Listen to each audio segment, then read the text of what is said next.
Yes అండి. ఇప్పుడు NEET exam మే 3వ తారీఖున జరిగిన నీట్ ఎగ్జామినేషన్ లీక్ అవుతే ప్రధాని గారు అసలు దాని విషయం మీద మాట్లాడలేదు. కానీ జూన్ 21వ తారీఖున రీ ఎగ్జామ్ అని పెట్టిన తర్వాత నరేంద్ర మోడీ గారు ఈ ఎగ్జామ్ బాగా పెట్టారు, పెట్టిన వాళ్ళందరికీ థ్యాంక్స్ అనుకుంటూ ఆయన అభినందనలు తెలపడం జరిగింది. ఇది అనమాట నీట్. ఈ నీట్ ఎగ్జామ్ భారత రాజకీయ చరిత్రలో ఒక పెను భూకంపాన్ని క్రియేట్ చేసింది. అదే కాక్రోచ్ జనతా పార్టీ అవతరణ. ఈ కాక్రోచ్ జనతా పార్టీ మనకి ఒక చీఫ్ జస్టిస్ ఒక డిఫరెంట్గా ఒక విషయం మీద మాట్లాడితే ఆ మీనింగ్ డిఫరెంట్గా మీనింగ్ వెళ్ళిపోయి కాక్రోచ్ జనతా పార్టీ పారాసైట్స్ అంటూ వచ్చేసింది అనమాట.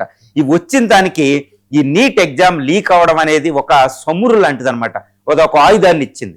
అందుకని యూనియన్ ఎడ్యుకేషన్ మినిస్టర్ ధర్మేంద్ర ప్రధాని ఈ నీట్ ఎగ్జామ్ లీక్ అయినందుకు బాధ్యత వహిస్తూ ఆయన రిజైన్ చేయాలనుకుంటూ ఇప్పుడు కాక్రోచ్ జనతా పార్టీ జంతర్ మంతర్లో కంప్లీట్గా అక్కడ ప్రొటెస్ట్లో కూర్చుంది. వెంటనే జైపూర్, బెంగళూరు, హైదరాబాద్ మొత్తం ప్రచారాలు చేసుకొచ్చి అక్కడ కూర్చుంది. వాళ్ళకి పూర్తి సపోర్ట్ ఉంది అనేది తెలుస్తుంది.